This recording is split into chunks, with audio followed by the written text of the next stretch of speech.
मैं संदीप कुमार सिंह, प्रवक्ता समाजशास्त्र, नेहरू इंटरमीडिएट कॉलेज, मनसा छापर, कुशीनगर। प्यारे बच्चों, आप लोगों का इस एपिसोड में पुनः स्वागत है। इससे पहले वाले एपिसोड में आप लोगों ने देखा कि भारत में समाजशास्त्र का कैसे विकास हुआ है, उसके बारे में कल आप लोगों को बताया गया। आप लोग देखे होंगे और समझे होंगे। आज का जो टॉपिक है या प्रकरण है, भारत में समाजशास्त्र की उपयोगिता और महत्व। भारत में समाज शास्त्र की उपयोगिता या महत्व।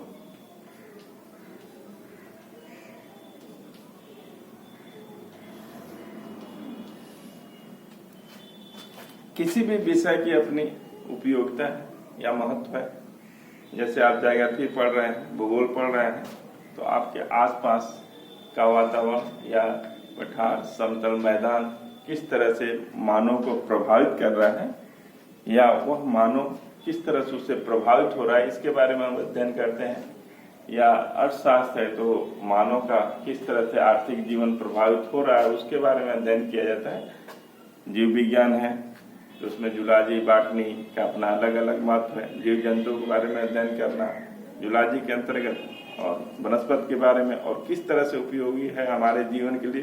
तो सारे विज्ञानों का अपना महत्व है, इसलिए हम उसका अध्ययन करते हैं। समाजशास्त्र भी अपने आप में बहुत महत्वपूर्ण विषय है। इसका अध्ययन किया जाता है। बांस महोदय ने बहुत पहले ही कह दिया था कि समाजशास्त्र एक महत्वपूर्ण विषय है। समाजशास्त्र इतना महत्वपूर्ण विषय है कि वह पूरे सामाजिक जीवन को समझने की वैज्ञानिक पद्धति देता है। जैसे समाज में जो व्यक्ति रहता है, समाज से किस तरह से प्रभावित होता है, समाजशास्त्र उसको वैज्ञानिक पद्धति देता है, उसको समझने का आधार देता है। अब देखेंगे कि समाज में तरह तरह की समस्याएं हैं, चाहे वो भ्रष्टाचार का हो, चाहे भारत देश में आप देखेंगे तो यहाँ जातिवाद है, धर्म है, विभिन्न प्रकार की भाषाएं हैं, लोगों जातिगत विभेद है, भ्रष्टाचार है, पारिवारिक विघटन है। तो जो भी ये समस्याएं हैं, उन समस्याओं को सॉल्व करने का या उसको समाधान करने का तरीका जो देता है वो समाजशास्त्र देता है। और समाजशास्त्र वो वैज्ञानिक पुट या वैज्ञानिक पद्धति के आधार पर देता है, न कि कोई व्यवहारिक चीज देता है। किस तरह से मनुष्य जीवन को कोई भी चीज प्रभावित कर रही है, उसका व्यवहार किस तरह से प्रभावित हो रहा है, उसका वैज्ञानिक पद्धति या वैज्ञानिक नियम या सिद्धांतों के आधार पर उसका समाधान जो करेगा वो समाजशास्त्र के द्वारा होगा। अब हम इसको विभिन्न हेडिंगों के तहत देखते हैं। पहला लेते हैं मानव व्यवहार का समुचित ज्ञान।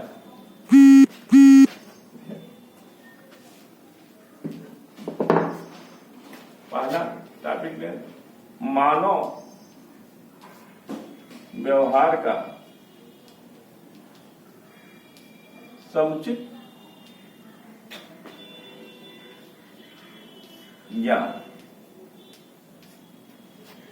मानव के व्यवहार में किस तरह से बदलाव आ रहे हैं किसी भी चीज से, वो समाजशास्त्र के ही द्वारा समझा जा सकता है कि कौन से नियम या कौन से कारण उसके व्यवहार को बदल रहे हैं या उसको प्रभावित कर रहे हैं। तो इन विभेदों को, अगर किसी मानव में कोई भी चीज प्रभावित कर रही है तो उस किस कारण वो प्रभावित हो रहा है, तो वो विभेद समाजशास्त्र के द्वारा ही जाना जा सकता है। और उसके दूर करने के लिए समाजशास्त्री उसको वैज्ञानिक सुझाव देता है कि इस आधार पर उसकी समस्या को दूर किया जा सकता है। फिर दूसरा टॉपिक लेते हैं भारतीय समस्याओं का समझने में सहायक। भारतीय समस्याओं को समझने में सहायक। अगर भारत को देखें तो भारत में विभिन्न प्रकार की समस्याएं हैं। यहाँ पे विभिन्न धर्म के लोग, विभिन्न जाति के लोग, विभिन्न सांस्कृतिक पृष्ठभूमि के लोग, विभिन्न भाषा के लोग साथ साथ रहते हैं। यहाँ पे जातिवाद, क्षेत्रवाद, संप्रदायवाद आदि की समस्याएं देखने को मिलती है। भ्रष्टाचार है, एक दूसरे में विभेद है। तो ये जो भी समस्याएं हैं तो उसका आधार जो होता है वो मानव के व्यवहार पे पड़ता है या मानव के मनोवृत्ति के जो भी समझने का। अगर हम कहें कि भ्रष्टाचार की चीज अर्थशास्त्र की है, वो अर्थशास्त्र की नहीं है। क्यों मानव के व्यवहार में ऐसा भ्रष्टाचार आने लगा है, व्यक्तिवादिता क्यों बढ़ने लगी है, कि इसके समझने का जो काम करता है वो समाजशास्त्र है। और समाजशास्त्री कोई नियम देगा, कोई सुझाव देगा, कोई सिद्धांत बनाएगा, उस आधार पर इन समस्याओं का सॉल्व किया जा सकता है, समाधान किया जा सकता है कि जो भी। तो ये इसकी उपयोगिता है कि किस तरह से भ्रष्टाचार को हम समाप्त करें, किस तरह से जातिगत विभेद को समाप्त करें, किस तरह से सांप्रदायिक जो विभेद है उसको समाप्त करें, और इसके क्या कारण है उसको बतलाता है, और कैसे एक दूसरे को एक साथ रहने का प्रावधान करें, निर्माण करें कि सभी लोग साथ साथ अपना जीवन बसर कर सके और समस्याएं सॉल्व हो। ये किसके द्वारा हो सकता है? समाजशास्त्र के द्वारा। ये इसकी उपयोगिता है। भावनात्मक एकीकरण का आधार। अगला टॉपिक लेते हैं, भावनात्मक एकीकरण का आधार। चूंकि भारत देश में विभिन्न धर्म, जाति, संस्कृति, भाषा के लोग साथ साथ रहते हैं, तो सबके समझने, चूंकि धर्म से सभी लोग प्रभावित होते हैं, सबके धार्मिक मान्यताएं लगभग एक है, भाई कुछ रास्ते अलग अलग हैं, तो विभेद भी है। तो इन विभेदों को दूर करने का प्रयास जो करती है वो समाजशास्त्र है। कौन से नियम अप्लाई किए जाए, जैसे जो भी धर्म है ये लोक परलोक की बात करता है, चाहे वो कोई भी धर्म हो, चाहे अपना हिंदू धर्म हो, चाहे इस्लाम धर्म हो या ईसाई धर्म हो, तो दोनों की यह लोक परलोक की बात करता है। और इन जो भी ये समस्याएं हैं धर्मों की, इन धर्मों का क्या व्यक्ति पे प्रभाव पड़ता है, इस प्रभाव को या उनके व्यवहार पे क्या प्रभाव पड़ता है, इसको दूर करने का काम समाजशास्त्र के द्वारा किया जा सकता है। जो भी प्रभावित हो रहे हैं एक दूसरे, तो उसको दूर करने का काम समाजशास्त्र। जातिगत आधार पर जो विभेद है वो क्यों है, कैसे है, क्या उसके व्यवहार में, क्या उसके जात में किस प्रकार का अंतर आ रहा है, इसका जो सुझाव और कारण देखे वो समाजशास्त्र देगा। तो सारी चीजों से अब दूसरा टॉपिक लेते हैं हम लोग। दूसरे टॉपिक पे पारिवारिक संगठन के लिए महत्वपूर्ण।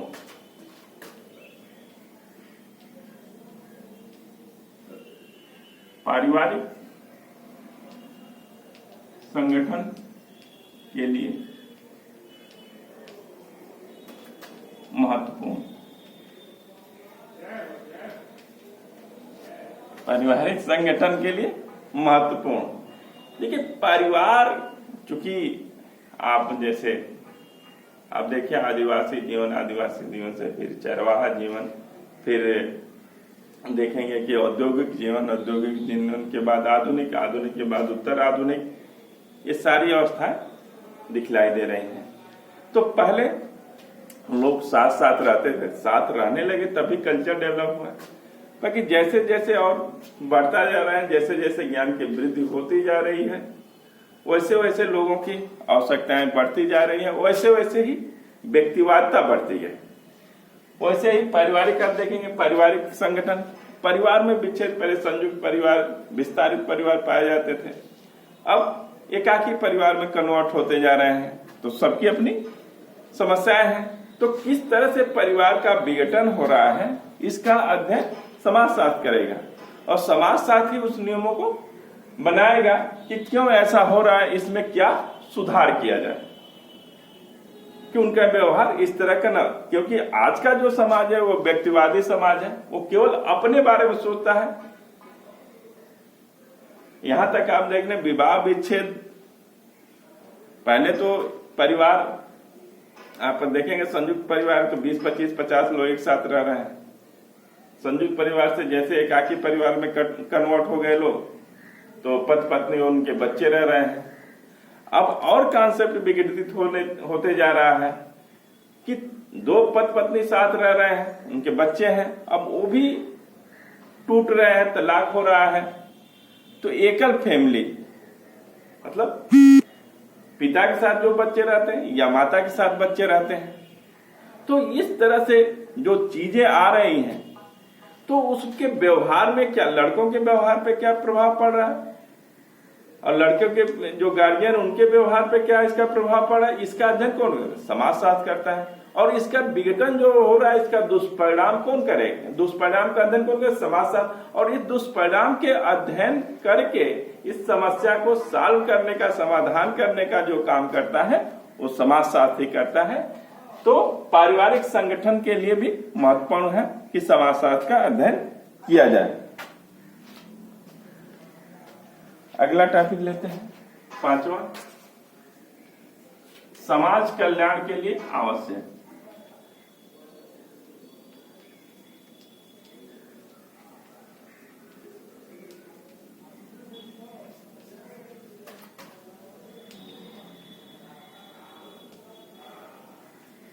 समाज कल्याण या समाज कल्याण के यहाँ जो अर्थ लिया जा रहा है वो दुर्बल वर्ग से या पिछड़े वर्ग से लिया जा रहा है। तो समाज में जो दुर्बल है, आर्थिक रूप से जो दुर्बल है या जातिगत रूप से कमजोर है, तो उनके कैसे मुख्य धारा में लाए जाए, क्योंकि आदमी जब कमजोर होता है तो उसकी मनोवृत्ति उसके कार्य व्यवहार पे पड़ती है और उसका प्रदर्शन कम होता है।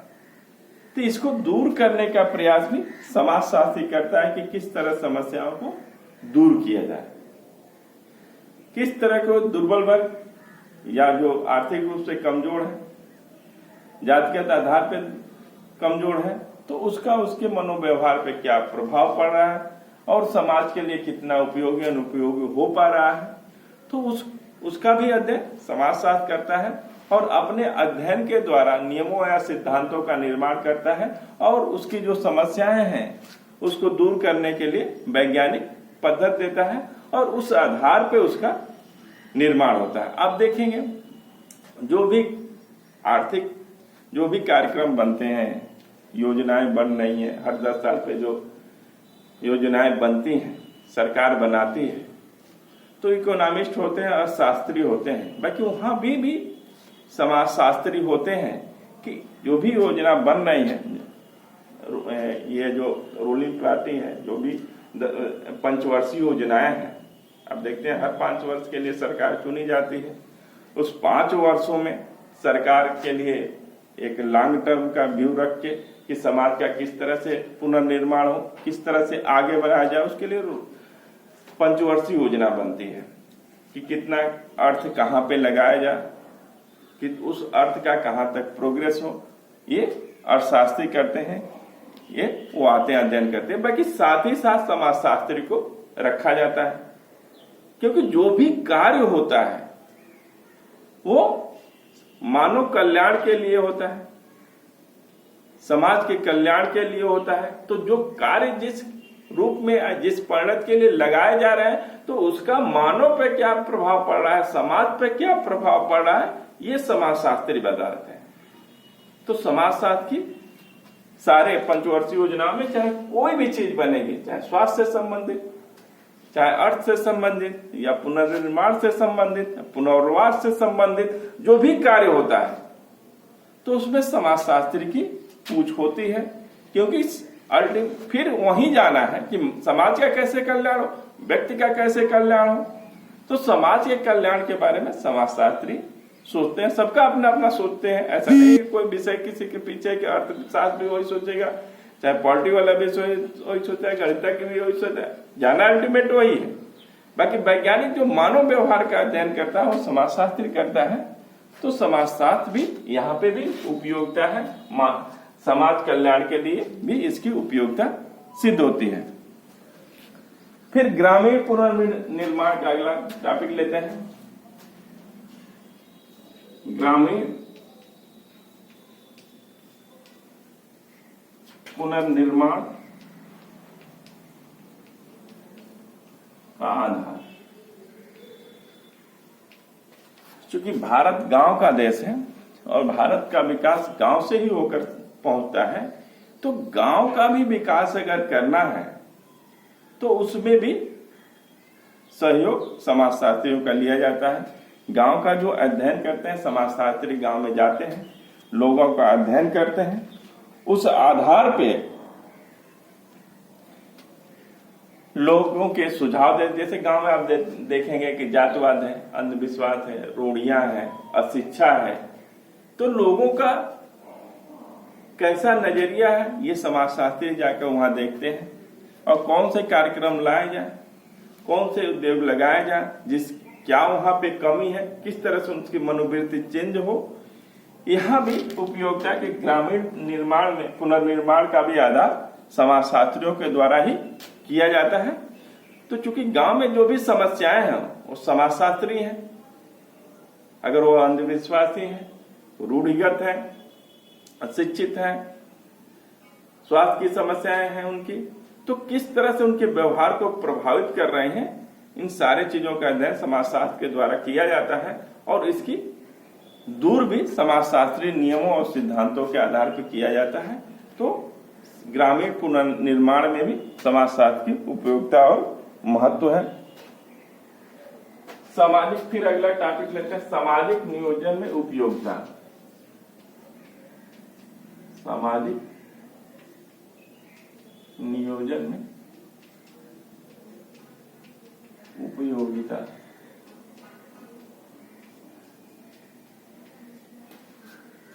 सामाजिक नियोजन अभी आपको मैंने बताया, सामाजिक नियोजन इस समाज में जो भी नियोजित किया जाता है, जो भी चीजें लाई जाती है, अभी बतलाया था कि मैंने जो भी पंचवर्षीय योजनाएं बनाई जाती हैं, 5 वर्ष के लिए जो भी, चाहे 1 वर्ष के लिए बनाया जाए, 5 वर्षीय अगर आप लोग पढ़ते हैं, देखते हैं, समझ रहे हैं कि आप लोग कक्षा 10 से ही देख रहे होंगे कि किस तरह से हर वर्ष सरकार आती है, 5 वर्षीय योजनाएं बनाती है।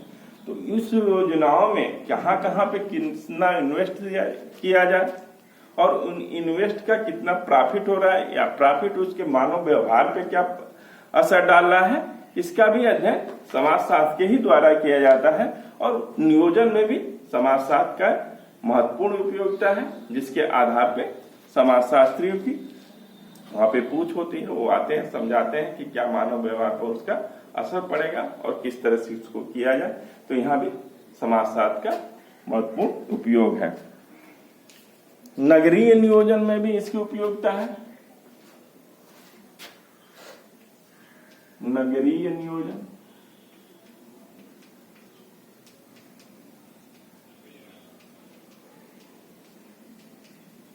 जैसे आप देखते हैं नगर जो भी बने हैं तो औद्योगिकरण की वजह से नगर बनते हैं।